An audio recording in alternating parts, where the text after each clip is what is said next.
오늘은 성탄의 아침입니다. 우리 하나님 앞에서 이 2020년을 잘 버텨나오신 여러분, 우리 하나님께서 우리에게 주신 은혜가 무엇인지를 다시 한번 기억하고 힘들고 어려웠던 시간 속에서도 감사를 이야기하며 살아가는 모든 여러분 한 사람 한 사람을 우리 주님의 이름으로 축복하고, 또한 우리 주님께서 주시는 위로가 저와 여러분의 삶에 가득해질 것을 믿고 또한 하나님 앞에 기도해 봅니다. 오늘의 말씀을 함께 나누도록 하십시다. 오늘의 말씀은 마태복음 1장 18절부터의 말씀을 여러분과 잠깐 나누려고 합니다. 마태복음 1장 18절부터 23절까지의 말씀은 우리에게 이렇게 말합니다. 예수 그리스도의 나심은 이러하니라. 그의 어머니 마리아가 요셉과 약혼하고 동거하기 전에 성령으로 잉태된 것이 나타났더니 그의 남편 요셉은 의로운 사람이라 이를 드러내지 아니하고 가만히 끊고자 하여 이 일을 생각할 때에 주의 사자가 현몽하여 이르되 다윗의 자손 요셉아 내 아내 마리아 데려오기를 두려워하지 말라. 그에게 잉태된 자는 성령으로 된 것이라. 아들을 낳으리니 이름을 예수라 하라. 이는 그가 자기 백성을 그들의 죄에서 구원할 자이심이라 하니라. 이 모든 일이 된 것은 주께서 선지자로 하신 말씀을 이루려 하심이니 이르시되 보라 처녀가 잉태하여 아들을 낳을 것이요 그의 이름은 임마누엘이라 하리라 하셨으니 이를 번역한즉 하나님이 우리와 함께 계시다 함이라. 아멘. 이 말씀은 아마도 성탄의 말씀 중에서 가장 유명한 말씀이 아닐까라고 생각합니다. 이사야서 7장 14절부터 가져왔던 이 임마누엘의 약속, 이 임마누엘 예수님의 약속이 이 땅에 이루어졌다. 하나님께서 우리와 함께 하신다는 그 약속이 우리에게 이루어졌다는 사실은 아마 성탄의 모든 스토리 중에서 또는 성탄의 모든 약속 중에서 가장 유명한 스토리이고 약속이 아닐까라고 생각을 해봅니다.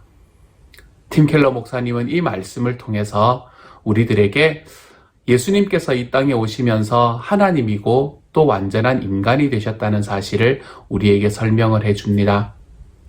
예수님께서는 이 땅에 오시면서 하나님의 모습으로 이 땅에 다가오셨습니다.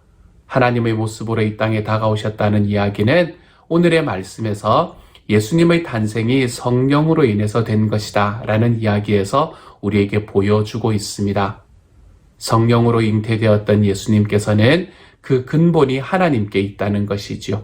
하나님의 아들로서 그의 역할을 가지시고 그리고 그의 신분을 가지신 분이 이 땅으로 내려오셨다라는 것을 우리에게 이야기하고 있는 것입니다. 하나님이신 분이 이 땅에 오셔서 우리와 함께 되셨다라는 이 사실은 과연 우리에게 무엇을 이야기하는 것일까요? 우리에게 찾아오신 이 아기 예수님이 하나님이셨다라는 이야기는 이러한 의미를 가지고 있다고 팀 켈러 목사님은 이야기를 하고 있습니다. 그것은 저와 여러분에게도 희망이 있다는 사실을 보여주는 것입니다. 한 섹션을 여러분과 함께 읽어보도록 하십시다. 예수님이 하나님이시라는 주장은 또한 우리에게 최고의 희망을 줍니다. 이는 우리 사는 세상이 존재의 전부가 아니고 죽음 후에도 삶과 사랑이 있으며 언젠가 악과 고난이 끝난다는 뜻입니다. 끝없는 문제에도 불구하고 세상에 희망이 있을 뿐 아니라 끝없는 실패에도 불구하고 여러분과 제게도 희망이 있다는 뜻입니다. 하나님이 거룩하기만 하신 분이라면 굳이 예수 그리스도를 통해 우리에게 내려오지 않으셨을 것입니다. 그냥 우리 스스로 분발해서 거룩하고 착해짐으로써 그분과의 관계를 얻어내라고 요구하셨을 것입니다. 반대로 하나님이 뭐든 다 받아주는 사랑의 신이라면 굳이 이 땅에 오실 필요가 없었을 것입니다. 죄와 악을 묵과하고 무조건 우리를 품어주는 이런 신은 현대인들이 지어낸 것입니다. 도덕주의 하나님이나 상대주의의 하나님이라면 크리스마스의 수고를 감수하지 않았을 것입니다. 그러나 성경의 하나님은 무한히 거룩하신 분이십니다. 그래서 우리의 죄는 묵과될 수 없고 반드시 처리되어야 합니다. 그분은 또한 사랑이 무한하신 분이십니다. 그래서 우리 쪽에서 그분께로 올라갈 수 없음을 아시고 그분이 우리에게로 내려오셨습니다. 하나님이 친히 오셔서 우리가 할 수 없는 일을 해 주셔야 했습니다. 그분은 누구를 대신 보내지 않으십니다. 위원회의 보고서나 설교자를 보내 우리의 힘과 애씀으로 구원받을 수 있도록 조건을 제시하는 게 아닙니다. 그분이 직접 오셔서 우리를 데려가십니다. 그러므로 크리스마스는 여러분과 제게도 얼마든지 희망이 있음을 말해줍니다. 저는 이 섹션이 참 좋았습니다. 하나님이신 예수께서 이 땅에 오셨다는 사실은 하나님께서는 그냥 무조건적인 사랑을 베푸셔서 우리가 가지고 있는 죄악을 아무것도 아니라고 그냥 치부해버리시는 분이 아니라는 것을 알 수 있는 것이지요. 우리의 삶에 있는 죄는 죄대로 심판하시고 또한 그러한 죄 가운데 살아가는 저와 여러분의 삶에도 희망이 있음을. 왜 희망이 있어요? 저와 여러분이 좀 더 나은 사람이 되어 가기 때문에 하나님을 닮아갈 수 있는 희망이 아니라 그럴 수 있는 희망이 없음에도 불구하고 자기 아들이신 예수 그리스도를 통해서 그 모든 것들을 이미 해결해 주셨다는 바로 그 사실로 인해 우리는 희망을 가질 수 있게 되는 것입니다. 하나님이 오셔서 해결하셨으니 우리들의 삶에 있는 모든 일들은 얼마나 잘 해결되었겠습니까? 우리의 죄는 얼마나 잘 해결되었겠습니까? 하나님께서는 예수님을 하나님으로 보내셔서 그래서 우리에게 임마누엘, 하나님이 우리와 함께 하신다라는 그 사실을 보여줌으로 인해 우리의 삶에 있는 모든 죄의 문제와 죽음의 문제를 해결하신 분이 되셨습니다. 그러므로 사랑하는 여러분, 저와 여러분에게도 희망이 있습니다. 왜요? 내 삶이 조금 더 나아지기 때문에 받는 희망이 아니라 하나님이 이 땅에 오셔서 우리와 함께 계셨다는 바로 그 사실로 인한 희망. 그러므로 임마누엘이신 예수님이 이 땅에 오신 크리스마스는 저와 여러분에게 소망의 날이 되고 희망의 날이 될 수 있는 것입니다. 또한 이 예수님께서는 이 크리스마스를 통해서 하나님으로 이 땅에 오셨을 뿐 아니라 또한 완전한 사람으로 오셨습니다. 이 완전한 사람이고 완전한 아기로 오신 예수님을 요셉은 자기의 집에 맞이해야만 했습니다. 요셉은 자기의 아내였던 이제 자기와 약혼을 해서 자기의 아내가 될 그 마리아가 임신을 했다는 이야기를 듣고는 그 임신을 한 것이 누구의 아이인가 라는 것을 하나님으로부터만 이야기를 듣고는 그 아이를 집으로 데려와야만 했습니다. 요셉이 이렇게 임신한 아내를 자기의 집으로 데려온다는 것은 쉬운 결정이 아니었을 것입니다. 이러한 요셉의 결정은 정말 용기 있는 결정이었고 세상에 있는 모든 판단들과 세상에 있는 모든 사람들의 시선들 이런 것들을 벗어난 용기를 가지고 있어야만 하나님을 좇는 용기를 가지고 있어야만 할 수 있는 일이었던 것 같습니다. 그래서 이러한 요셉의 용기를 바라보며 요셉이 가졌던 용기, 인간으로 오신 그 예수님을 자기의 집으로 자기의 집으로 들였던 바로 그 용기가 우리들에게는 어떤 용기를 이야기해주고 있는가? 그 용기를 통해 우리는 어떠한 용기를 가질 수 있게 되는가? 요셉의 용기는 지금 우리들의 삶 속에 어떠한 삶의 용기로 다가오는가라는 것을 팀 켈러 목사님은 우리에게 이렇게 이야기해 줍니다. 제가 두 섹션을 읽도록 하겠습니다. 먼저 그것은 내게 결정할 권리를 내려놓는 용기를 말합니다. 천사는 요셉에게 아들의 이름을 전했습니다. 당시 문화에서 자식의 이름을 짓는 일은 아버지의 절대적 권한이었습니다. 자식에 대한 전적인 권리가 아버지에게 있었고 장명은 그 집안이 아버지의 소관이라는 한 증표였습니다. 그런데 천사는 그 권리를 빼앗아 갔습니다. 요셉에게 아들의 이름을 직접 짓지 못하게 함으로써 천사는 이렇게 말한 셈입니다.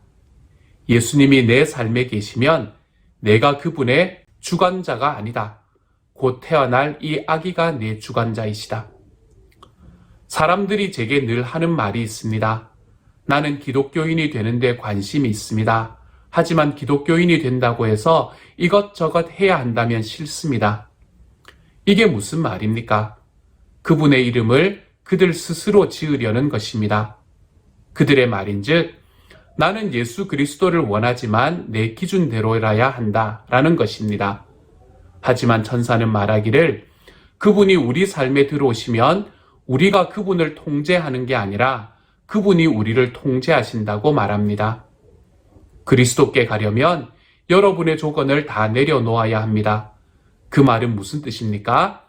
만약 이렇게 하면 순종하겠습니다. 만약 저렇게 하면 그렇게 하겠습니다. 라고 말할 권리를 버려야 한다는 뜻입니다. 순종의 조건을 다는 순간 그것은 순종이 아니라 이렇게 말하는 것입니다. 주님은 제 주인이 아니라 조언자이십니다. 주님의 권유를 기쁘게 받아 가능하다면 그중 덜어는 시행해 보기도 하겠습니다. 예수님이 여러분과 함께 계시기를 진정으로 바란다면 여러분 마음대로 인생을 결정할 권리를 기꺼이 내려놓아야 합니다. 자기를 부인하는 일은 자기 주장을 내세우는 후기 현대의 문화와 충돌하지만 우리는 바로 거기로 부름받았습니다. 그 이하로는 안 됩니다. 자기를 부인하는 일은 우리 문화에서는 완전히 미친 짓으로 통하지만 그리스도인이 되려면 용기를 내서 그렇게 결단해야 합니다. 아무든지 나를 따라오려거든 자기를 부인하고. 현대사회에서 쉴 새 없이 들려오는 한 가지 신성한 법은 자아에 충실하라는 것입니다.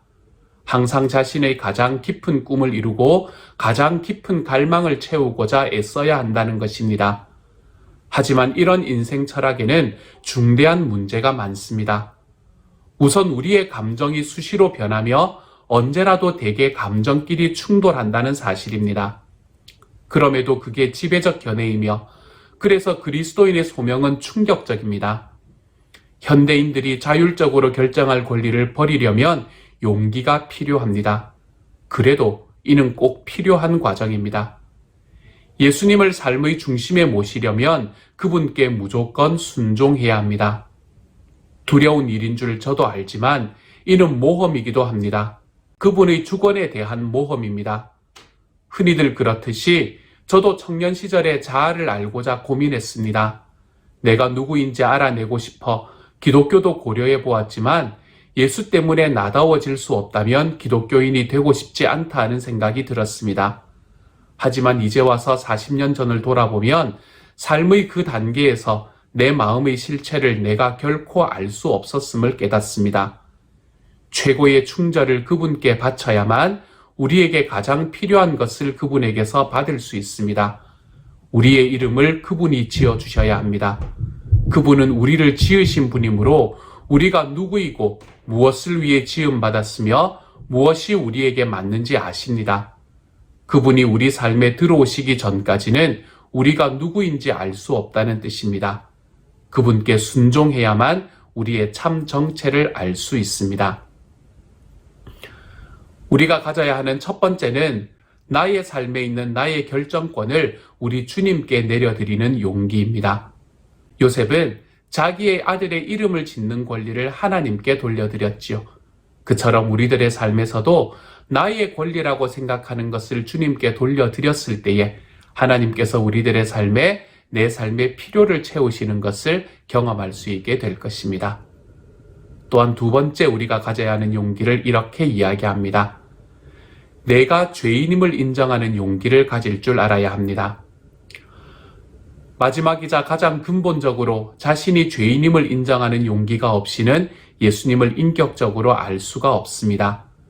그분의 전체 사명이 무엇입니까? 본문에 분명히 나와 있습니다. 이는 그가 자기 백성을 그들의 죄에서 구원할 자이심이라. 당신은 잠깐 나는 예수님이 우리에게 능력과 사랑을 주러 오신 줄로 알았는데 라고 말할지 모릅니다. 그것도 맞지만 먼저 그분은 우리를 용서하러 오셨습니다. 나머지는 다 거기서 비롯되기 때문입니다. 여러분은 이렇게 고백할 의향이 있습니까? 나는 도덕적으로는 실패한 사람입니다. 마음과 목숨과 힘과 뜻을 다하여 하나님을 사랑하지 못하고 이웃을 나 자신처럼 사랑하지 못합니다. 그래서 저는 죄인입니다. 다른 무엇보다도 먼저 용서와 사면이 필요합니다. 이것을 인정하려면 엄청난 용기가 필요합니다. 옛 자아상을 버리고 예수 그리스도를 통해 새 사람이 되어야 하기 때문입니다. 예수님께서 여러분의 삶에 가져다 주실 수 있는 게 많지만 이것이야말로 그 모든 것의 기초입니다. 모든 위로와 희망과 즐거운 겸손과 나머지는 다 거기서 파생됩니다. 그렇게 용감해질 힘을 어디서 얻을까요? 예수님을 바라보면 됩니다. 여러분이 그분과 함께 있는데도 용기가 필요하지만 그분이 당신과 함께 계시는 데는 무한히 더 용기가 필요했습니다. 용기가 하나님의 속성인 종교는 기독교밖에 없습니다. 용기가 필요한 신은 다른 어느 종교에도 없습니다.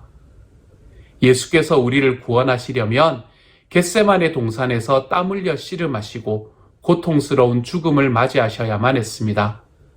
그분은 죽을 수밖에 없는 연약한 인간이 되어 고난과 배반과 죽임을 당하셨습니다.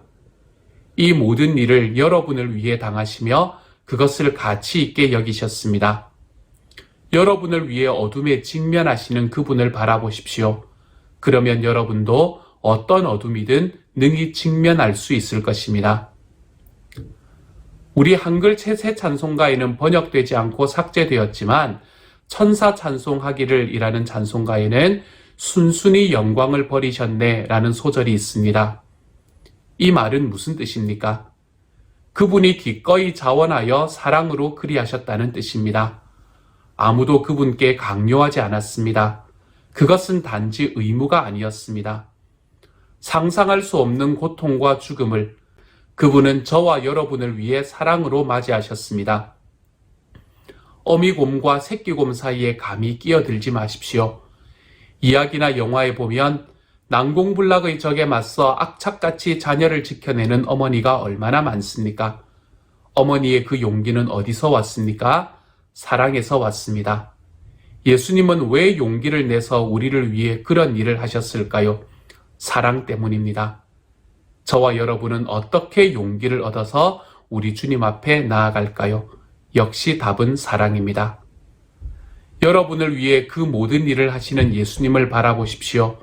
그러면 여러분도 그분을 사랑하게 되어 용감하게 그분을 삶의 중심에 모실 것이고, 그리하여 그분은 저와 여러분과 함께 계시고 또한 여러분은 그분과 함께 있을 것입니다. 우리의 삶에 가져야 되는 세 번째 용기를 우리는 죄를 인정하는 용기다 라고 이야기합니다. 하나님 앞에 내가 죄인이고 내가 죄인이라는 것을 인정하는 것이 사실은 아무런 문제가 없다는 것을. 왜죠? 나를 사랑하심으로 인해서 나의 그 죄를 용서하시기 위해서 임마누엘 예수님이 오셨기 때문에 우리는 우리의 삶에 내가 죄인임을 인정하는 것이 아무런 문제가 없다는 것을 우리가 기억해 보는 것. 이것이 크리스마스, 이 성탄을 맞이해서 우리가 가지는 용기가 되어야 한다라고 이야기합니다. 사랑하는 여러분, 우리가 이번 성탄은 좀 우리의 삶에 이러한 용기를 가지고 걸어가는 그러한 성탄이 될 수 있기를 소망합니다.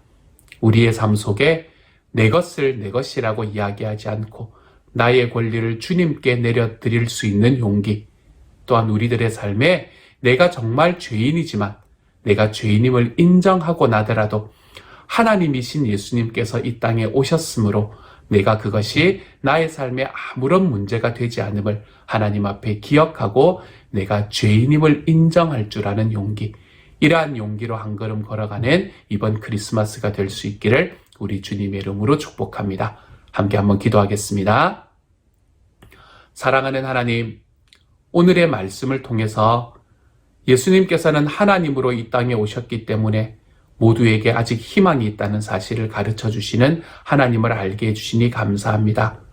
그 희망이신 예수님 앞으로 나아가기 위해서, 임마누엘이신 예수님 앞으로 나아가기 위해서 나의 삶의 결정권을 내려드리고 내가 하나님 앞에 죄인임을 인정하는 용기를 가지고 걸어갈 수 있게 해주시니 감사합니다. 이 길로 걸어가서 성탄의 진짜 의미가 정말 이 메시지를 들은 모든 이들 한 사람 한 사람들의 마음에 다시 새겨져 2020년의 크리스마스를 지나며 내가 우리 주님을 좀 더 분명히 정확하게 깊이 알 수 있는 시간이 될 수 있도록 하나님 도우시고 인도하여 주옵소서. 모든 말씀 우리 주님 예수님 이름으로 기도합니다. 아멘.